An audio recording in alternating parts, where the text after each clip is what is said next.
Hello guys, welcome back to my channel Mind Khandelwal and hope you all are good during this coronavirus time.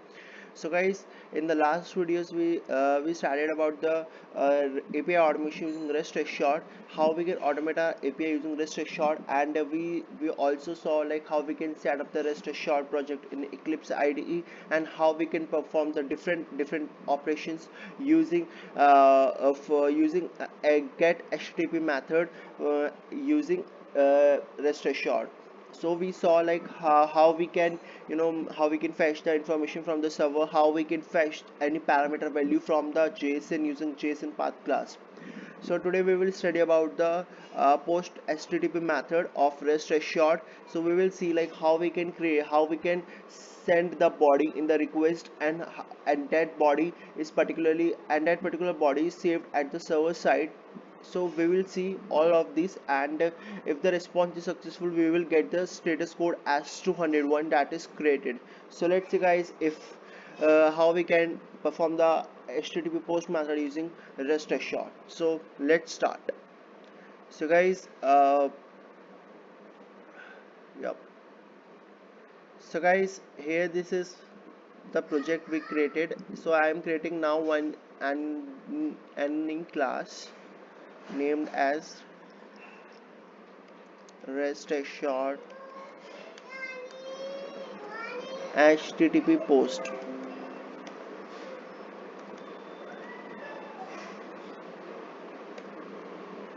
Yes guys, so guys, now let's create the main method.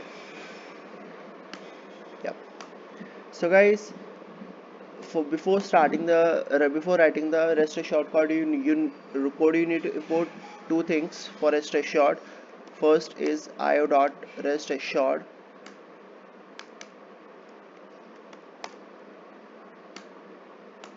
and this static. Why you need to import these two things? Because if you import these two things, so that you can write your REST assured code easily, and the REST assured keywords are given in the suggestion list of Eclipse. That's why we need to write these two things. If we don't write these two things, our REST assured code is not gonna work.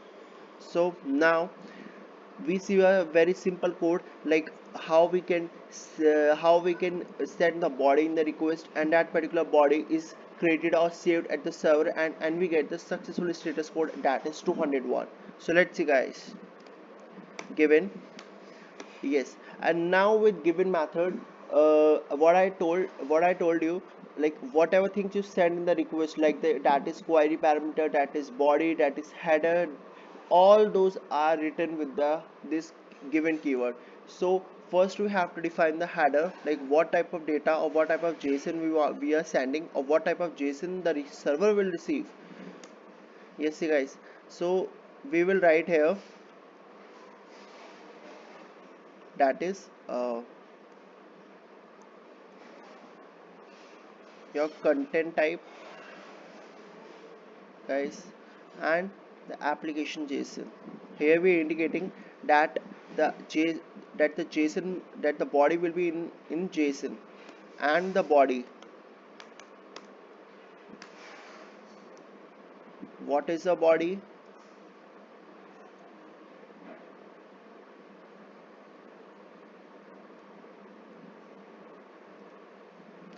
I just changed the ID, I just make it as 15. Yep, as 15. Yes, now guys, now you have to define what type of HTTP method you want to use. We want to use post HTTP method, so you have to define this. And yeah, what you want to log, we want to log all the things which we are getting in the server response, the server headers, the server response body, we will log all the things. So yes, and here we will pass the base URL.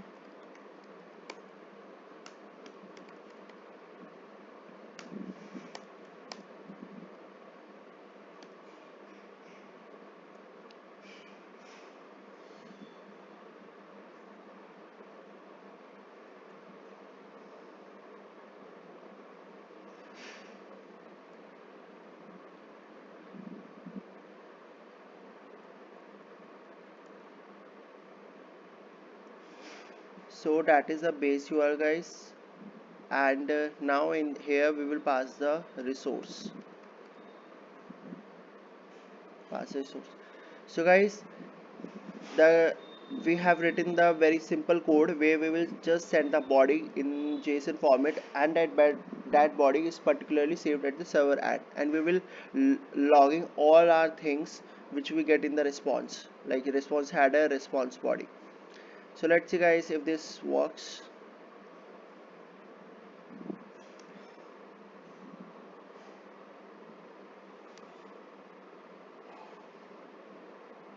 Yes guys, no, uh, we have got some invalid JSON array. What is array in our JSON? Let's see guys.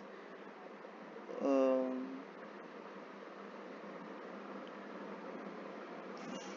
JSON at position 36.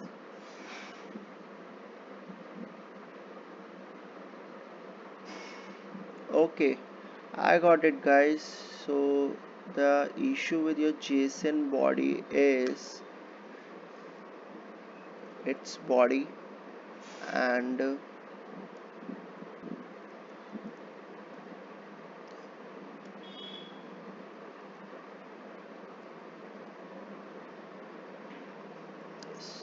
so I have again pasted the correct body and running it again. Yes, so guys, I have got the successful response. You can see here that is HTTP 201. We have got the successful status code as 201, and we sent our body request, body in request, and that particular body or that particular ID has been successfully saved at the server end. You can see here ID is equals to 11. So you can see guys, we have got the very successful response, very beautiful response of rest assured with its status code and response body. And here ID equals to 11 means this particular ID has been successfully created at the server end. Now guys, like we have passed the response body here in this body method. So this looks pretty hazy, or this piece of code does not look good. So just to maintain the standard of the code, we will pass this body in the in one variable, and will pass that body I mean will pass that variable in this body method. So we will create one variable, and in that variable we will write our this request body, and then we will pass that variable in the body method. So let's see guys, I have removed here. I'm creating one variable guys, string request body,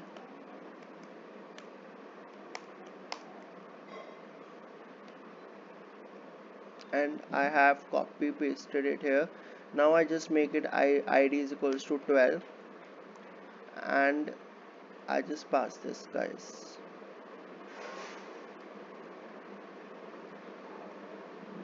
And now let's run this.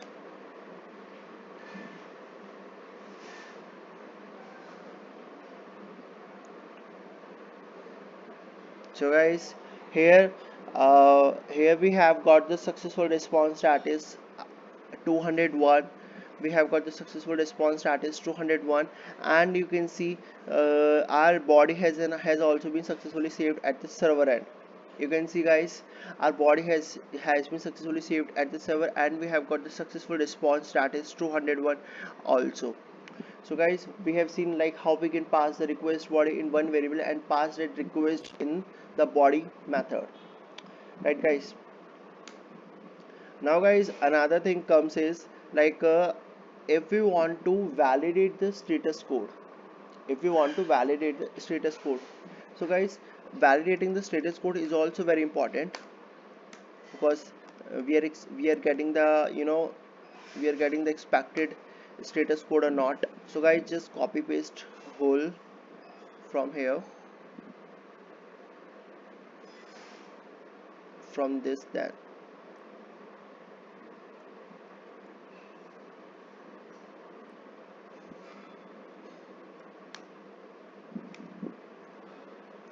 Now guys, I just told you like we want to match this status code.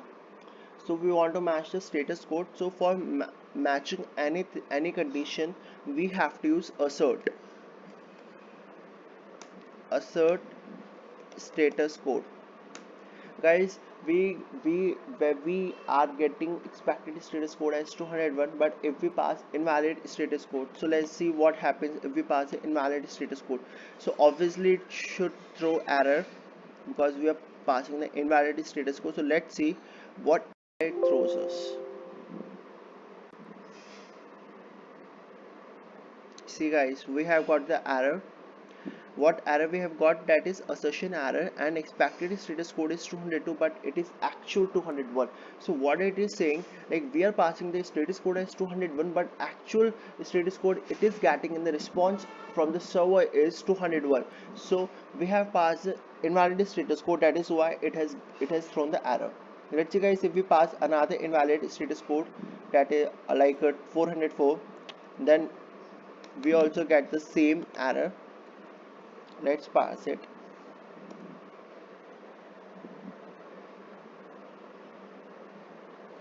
Yes guys, so we have passed the invalid status code. So it again said expected status code 404, but it was actual 201.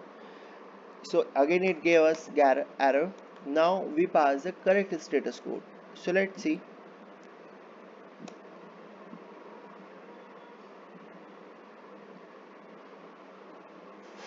See guys, we pass the invalid we pass a valid status code, so it did not throw any error, and it is and we have got the successful response, but at the console there is this is empty because we are just validating the status code here. We are not printing any response body, any response header, so we are just validating the status code. That is why it has not thrown any error. But if we pass invalid status code here, then it will definitely throw error. So we are just validating the status code here. That is why the result is empty at the console. Now guys, now we write the code like if the status code is valid, then only print the response body, otherwise don't print it. Let's see guys how we can do this. Just copy this here.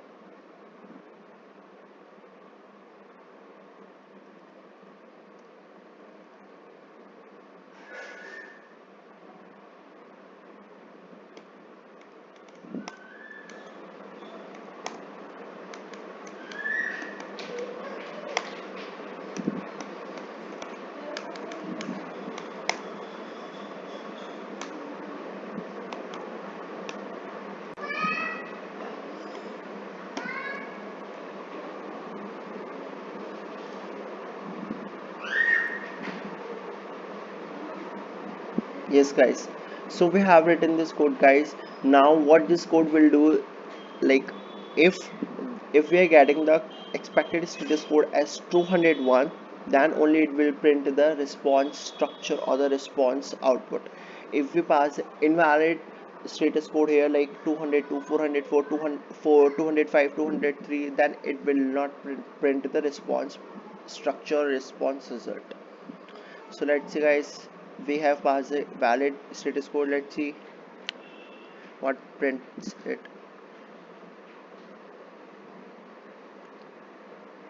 Awesome guys, see this, we have got the very successful or very beautiful response of rest assured.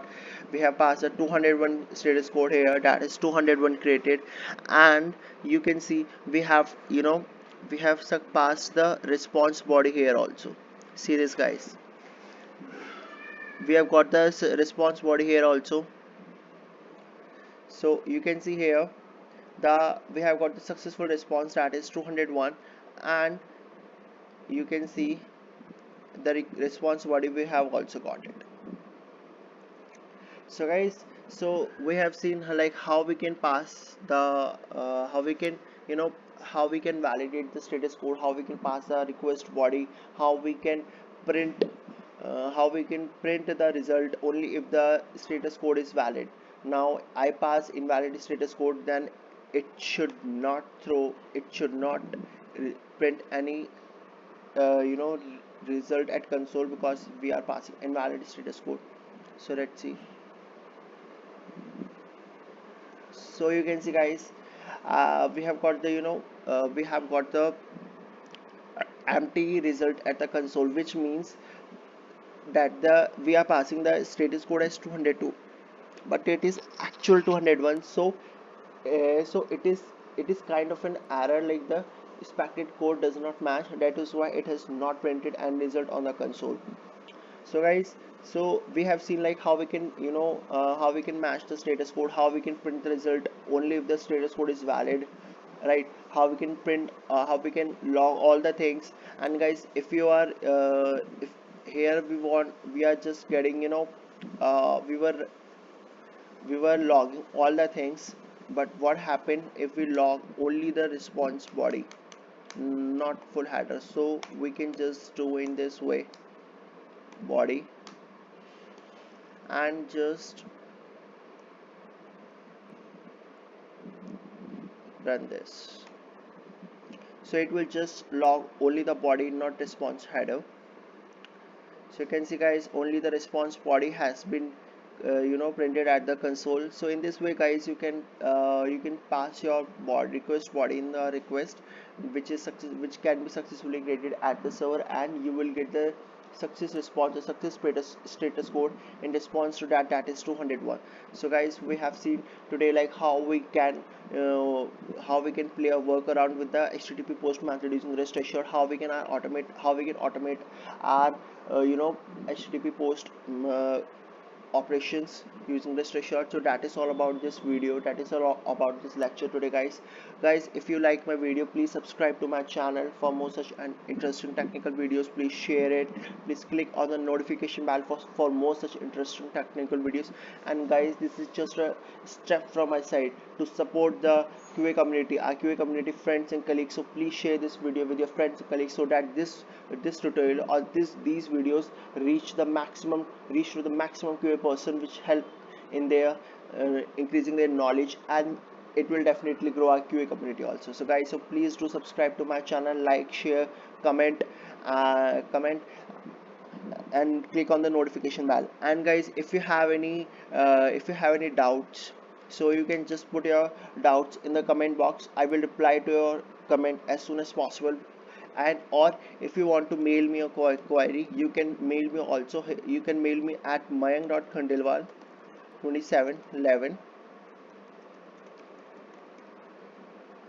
So you can mail me a query at this ID also, or you can just message me at my WhatsApp number. My WhatsApp number is 7737230178. So guys, you can WhatsApp me a query at here at my WhatsApp also, that is 7737230178. So guys, you can reach to me anytime for your query, and I will reply to your query as soon as possible. So guys, thank you for watching my video, thank you for liking it. Have a great day. Thank you so much.